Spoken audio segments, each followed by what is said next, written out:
우리는 살아가면서 수많은 염려 가운데 살아갑니다. 여기 계신 분들 가운데 나는 근심 걱정이 없습니다 라고 단언하실 분이 과연 몇 분이나 계실까요? 혹 계시기도 하겠죠. 그렇지만 대부분의 사람들은 걱정과 염려와 근심을 안고 살아갑니다.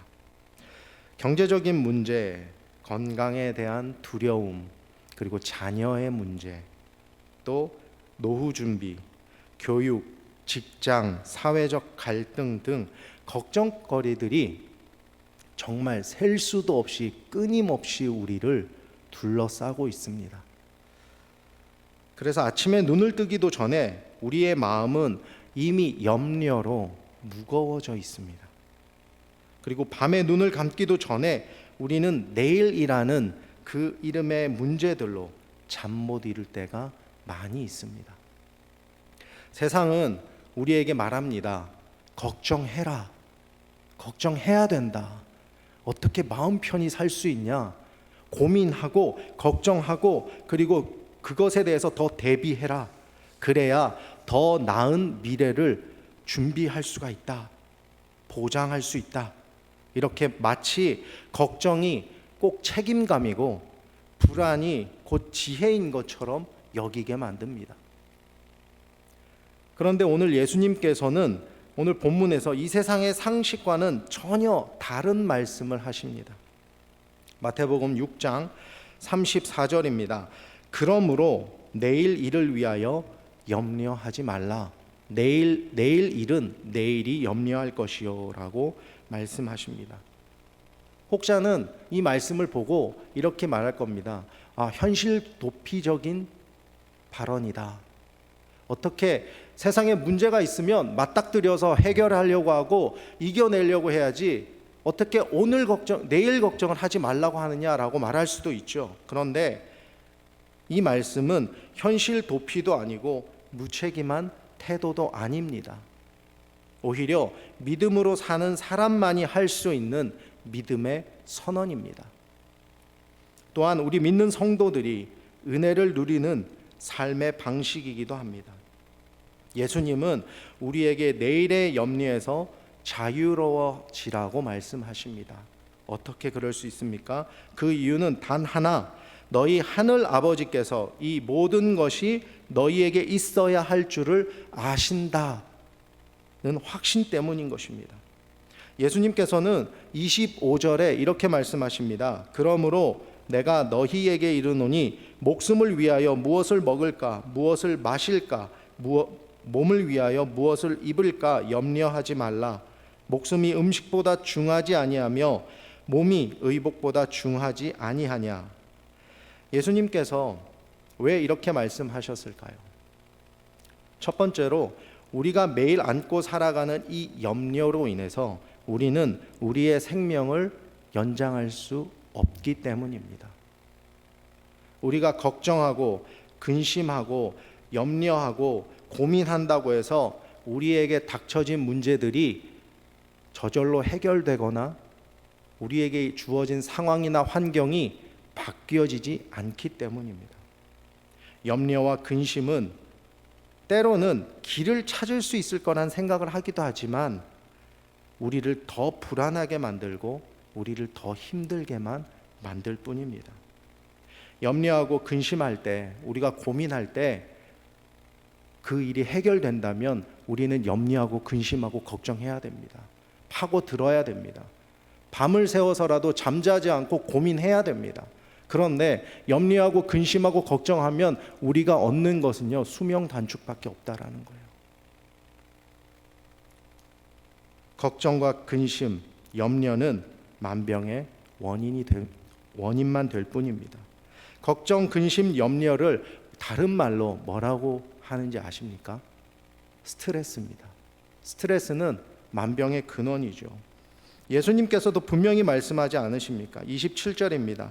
너희 중에 누가 염려함으로 그 키를 한 자라도 더할 수 있겠느냐. 이 말씀을 쉬운 성경으로 다시 보니까 이렇게 적혀 있습니다. 너희 중에 누가 걱정해서 자기의 수명을 조금이라도 연장할 수 있겠느냐. 할 수 없다는 말씀입니다. 우리가 걱정하고 염려하는 것은 또 나아가서 하나님의 돌보심을 부정하는 행위인 것입니다.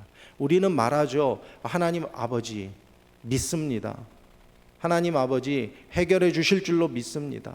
저희가 그걸 믿고 나아갑니다. 우린 그렇게 기도하죠. 6장 26절과 30절을 이어서 보시겠습니다. 공중의 새를 보라. 심지도 않고 거두지도 않고 창고에 모아들이지도 아니하되 너희 하늘 아버지께서 기르시나니 너희는 이것들보다 귀하지 아니하느냐. 30절입니다. 오늘 있다가 내일 아궁이에 던져지는 들풀도 하나님이 이렇게 입히시거늘 하물며 너희일까 보냐. 믿음이 작은 자들아. 공중의 새들도 들에 피어있는 꽃들도 모두 하나님께서 가꾸시고 먹이시는 것을 다시 한번 예수님은 상기시켜 주십니다. 그러면서 하나님의 형상으로 지음받은 우리 인간들을 하나님께서 얼마나 귀하게 여기시겠냐라고 말씀하시는 겁니다. 하나님은요, 우리의 삶에 무관심하지 않으십니다. 계속해서 우리를 지켜보시고 우리가 죄의 길로 빠질 때 사람을 통해서, 마음을 통해서, 말씀을 통해서, 기도를 통해서 자꾸만 주의 길로 인도해 주십니다. 또한 우리가 하나님의 말씀을 잘 따르고 순종할 때는 또 반드시 우리의 인생을, 우리의 삶을 책임져 주시는 분이 우리 하나님 아버지이십니다. 예수님께서는 염려는 이방인들의 것이지 우리 믿는 자들이 할 것이 아님을 분명히 말씀하고 계십니다. 앞에서도 잠깐 언급했지만 우리는 하나님을 향해서 뭐라고 부르죠? 아버지라고 하지 않습니까? 여러분, 하나님을 아버지라고 부를 수 있는 게 쉬운 일이 아니라는 겁니다. 아무나 하나님을 아버지라고 부르지 못합니다. 근데 우리는 하나님을 아버지라고 부릅니다. 우리의 아버지가 바로 창조주이신 아버지 하나님이지 않습니까? 우리가 늘 염려 가운데 살아간다면 우리가 하나님을 하나님으로 인정하지 않는 것이죠. 또 아버지이신 하나님을 전적으로 믿지 않는다는 뜻이기도 합니다. 걱정되죠. 우리의 삶에 걱정이 없을 리가 없죠. 그렇지만 믿음으로 해결해 주실 줄 믿고 나아가는 거죠. 주어진 삶을 또 살아내는 거죠. 다시 말해서 염려는, 근심, 걱정은 단순한 감정의 문제가 아니라 하나님에 대한 신뢰 부족에서 오는 믿음의 문제라는 것입니다. 오늘 이 시간 우리가 가지고 있는 그런 염려가 무엇인지 돌아보기를 원합니다. 그 염려, 걱정, 근심이 하나님의 공급하심을 의심하게 하진 않는지 돌아보기를 원합니다. 하나님께서는 분명히 우리 삶 가운데 임재하고 계십니다. 또 우리가 쓸 것들을 그때 다 채워주고 계시는 줄로 믿습니다. 본문 33절입니다. 그런즉 너희는 먼저 그의 나라와 그의 의를 구하라. 우리 자녀들에게 우리가 뭐라고 가르칩니까? 또 우리 부서 아이들에게 우리가 뭐라고 가르칩니까? 믿음으로 살아야 한다라고 말합니다. 하나님 중심으로 살아야 한다라고 가르치죠. 저도 매주 우리 꿈터 아이들에게 그렇게 설교합니다. 잘 때, 일어났을 때 말씀 한 절이라도 읽어라. 기도 한 절이라도 해라. 감사하는 삶을 살아야 된다. 하나님 중심으로 살아야 된다. 계속 반복해서 하죠. 그런데 정작 우리의 삶을 돌아보면 하나님 중심이라기보다는 내 중심의 삶을 살 때가 더 많지 않습니까? 염려를 이기는 가장 근본적인 처방은 생각을 멈추거나 걱정을 억지로 밀어내는 것이 아닙니다. 예수님께서 말씀하신 진짜 해답은 바로 삶의 방향을 바꾸는 것입니다. 전환하는 것입니다. 내 뜻을 중심에 두고 살아가는 삶에서 하나님의 뜻을 먼저 구하는 삶으로 전환하는 것입니다. 그것이 바로 먼저 그의 나라와 그의 의를 구하라는 말씀의 본질입니다. 몇 주 전에 주일 헌금 영상 시간에 기억하실 겁니다. 한 배우가 나와서 평창에서 촬영을 하고 있는데 새벽 예배를 너무 사모해서 새벽 3시에 아침 촬영이 없으면 새벽 3시에 일어나서 서울까지 가서 새벽 예배를 드리고 다시 3시간을 운전해서 촬영장으로 돌아갔다라는 그 영상을 보신 적이 기억하실 겁니다. 평창에는 교회가 없을까요? 그렇죠. 평창에도 교회가 있죠. 그럼 거길 가면 되잖아요. 근데 그 배우는 자신이 섬기는 교회에 새벽 예배에 가기 위해서 새벽 3시에 일어나서 2시간 반, 3시간을 서울까지 운전해서 그렇게 갔다 왔다는 겁니다. 아무나 할 수 있는 일이 아니죠. 아무나 할 수 있는 일이 아닙니다. 평창하고 서울의 거리도 멀고 운전도 아무리 요즘 길이 잘 되어 있다고 해도 피곤하죠.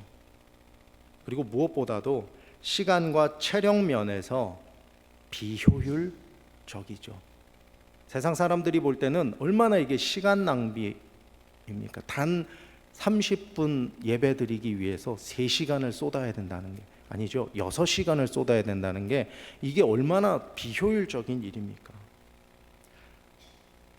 세상은 말합니다. 비효율적인 일을 하지 말라고 합니다. 무엇이 내게 더 이익이 되는지를 먼저 계산하고 행동해야 한다고 합니다. 그것이 지혜롭다고 이야기를 합니다. 근데 믿음은요, 효율이나 계산이 아니라 다른 기준, 곧 하나님을 향한 사랑과 중심의 전환에서 출발을 하는 것입니다. 비록 내가 왕복 6시간을 운전해서 갔다 오더라도 내가 섬기는 교회에서 내가 말씀을 듣겠다는 그 믿음, 그걸로 6시간을 그분은 그렇게 사용을 한 겁니다. 세상 사람들은 그 6시간의 운전을 낭비라고 말하겠지만은요, 하나님께 그것을 헌신한 거잖아요. 그분이 말할 때 내가 운전하면서 그냥 간 게 아니라 찬양을 들으면서 찬송하면서 그렇게 갔다고 했어요. 저는 그 간증을 들으면서 한 가지 굉장히 도전받았던 것이 있었는데, 그분이 2달 동안 스케줄에 따라서 아침에 촬영이 없을 때는 새벽 예배에 참여했다라는 것도 굉장히 큰 도전이었습니다. 그런데 저에게 더 큰 감동이 왔던 것은 그렇게 하고 돌아온 후에 자기에게 맡겨진 그 본업, 촬영에서 최선을 다했다라는 거예요. 피곤하잖아요. 새벽 3시에 일어나가지고 6시간을 운전하고 또 촬영을 한다는 게 굉장히 힘든 일이잖아요. 그런데도 불구하고 그가 열심히 자기에게 주어진 일에 충실했다라는 것입니다. 예배를 드렸다고 해서 게을러진 것이 아니라 더 열심히 일하고 더 성실하게 살았다는 것입니다. 믿음은요, 무책임한 태도가 아닙니다. 하나님께 우리가 다 맡긴다고 하죠. 하나님이 다 해주실 겁니다. 그러고는 기다리고 있는 거예요. 그런 분들이 제 주변에도 몇 분 계세요. 하나님께서 다 해주실 거예요. 그렇지만 아무 일도 하지 않아요. 그것은 하나님의 뜻이 아닙니다. 하나님께서 길을 여시고 분명히 인도해 주세요. 그러면 우리는 하나님께서 열어주신 길 위에서 최선을 다해서 우리의 삶을 살아야 한다는 것입니다. 그것이 바로 먼저 그의 나라와 그의 의를 구하는 사람의 삶인 줄로 믿습니다. 여러분, 우리는 지금 무엇을 먼저 구하고 살아가고 있습니까? 하나님 나라의 확장을 위해서, 하나님 나라의 전파를 위해서 내 삶의 계획에 중심을 두고 살고 있는지, 아니면 나의 욕심, 나의 정욕, 나의 원하는 것들을 위해서 내가 살아가고 있는지 한번 돌아보기를 원합니다. 오늘 설교의 제목이 내일 일은 내일 염려할 것이요입니다. 그리고 오늘 전하는 말씀의 결론이기도 합니다. 본문에 나오는 내일은 아직 오지 않은 미래입니다. 이제 앞으로 1시간 뒤에 무슨 일이 일어날지, 저에게 무슨 일이 일어날지는 아무도 모릅니다. 미래는 우리의 영역이 아니라 하나님의 영역인 것입니다. 반면에 오늘 지금 이 시간은 하나님께서 우리에게 허락하신 은혜의 시간입니다. 예수님께서는 오늘 하루를 한날의 괴로움이라고 표현을 하셨습니다. 왜 그렇게 표현을 하셨을까? 이 말씀은 현실을 무시하는 말씀이 아니라 얼마나 그 하루가 괴롭고 고단한 날이 될 수도 있다는 것을 아시고 하시는 말씀이신 겁니다. 그런데 그것을 넘어서는 것은 염려나 걱정이나 근심이 아니라 신뢰이며 믿음입니다. 내가 내일을 위해서 하나님께서 알아서 준비해 주실 거야. 함께 해 주실 거야. 그러고 덮어놓고 있어야지. 내일 어떡하지? 내일 나에게 무슨 일이 나면 어떡하지? 주님은 오늘도 우리의 삶 가운데 무한한 은혜를 내려주고 계십니다. 성경을 보면 하나님께서 이스라엘 백성들이 광야에 있을 때 만나를 주시잖아요. 근데 그 만나를 어떻게 주시냐면 일주일치를 몰아서 주지 않으셨어요. 열흘치를 몰아서 주시지 않으셨어요. 딱 하루치만 주셨어요. 더 가져가는 사람들은 더 가져갔다고 해서 이틀 3일 이렇게 쟁겨놓고 먹은 것이 아니라 하루가 지나면 다 썩어버려서 버리게 되잖아요. 또 우리에게는 그렇게 맞는 그런 그날의 은혜를 항상 허락하신다는 거예요. 우리가 잘 아는 주기도문 보시면 우리에게 일용할 양식을 주시옵고라고 되어 있죠. 주님은 우리의 필요와 간구를 잘 아십니다. 그렇기 때문에 하나님의 때에 딱 맞도록 그 허락하심을 믿으시기를 바랍니다. 하나님께서는 우리에게 항상 좋은 것을 허락해 주시고 부어 주시고 축복해 주십니다. 우리는 지금 이 순간에 충실한 삶을 살고 있는지 돌아보기를 원합니다. 아직 오지 않은 내일을 위해서 걱정하고 근심하면서 내 마음을 뺏기지는 않는지 돌아보기를 원합니다. 아직 오지 않은 날들을 위해서 여러분들의 마음을, 시간을 쓰지 마시기 바랍니다. 지금 우리에게 주어진 이 시간에 집중하며 충실히 임하면 더 나은 내일을 우리에게 허락하실 줄로 믿습니다. 하나님께서는 우리에게 한날의 은혜만을 주셨습니다. 그리고 그 은혜는 그날의 괴로움을 감당하기에 충분한 은혜입니다. 앞에서 언급했듯이 내일은 우리의 몫이 아닙니다. 그것은 하나님의 영역입니다. 그러므로 우리는 오늘이라는 이 하루를 충실하게 살면 되는 것입니다. 허락하신 오늘을 살아가실 때 하나님의 나라의 의를 삶의 우선순위에 두고 아직 오지 않는 미래를 하나님께 온전히 맡기며 믿음으로 살아가야 할 줄로 믿습니다. 여러분, 받은 은혜를 생각하시면서 감사하는 삶을 살기를 소망합니다. 염려와 걱정, 근심이 밀려올 때 다른 어떤 것보다 말씀에 붙들리시기를 소망합니다. 또한 하루의 시작과 끝을 주님 앞에 엎드리며 기도하는 그런 삶이 되시기를 소망합니다. 삶의 계획을 세울 때 내 계획이 아니라 하나님의 계획, 하나님의 인도하심을 먼저 구하시는 여러분들이 되시기를 소망합니다. 우리에게 주어진 은혜의 하루를 언제나 하나님과 동행하며 그렇게 오지 않은 내일의 마음을 뺏기지 않으며 충성된 하나님의 자녀로 살아가시는 저와 여러분들이 되시기를 우리 주님의 이름으로 축원합니다.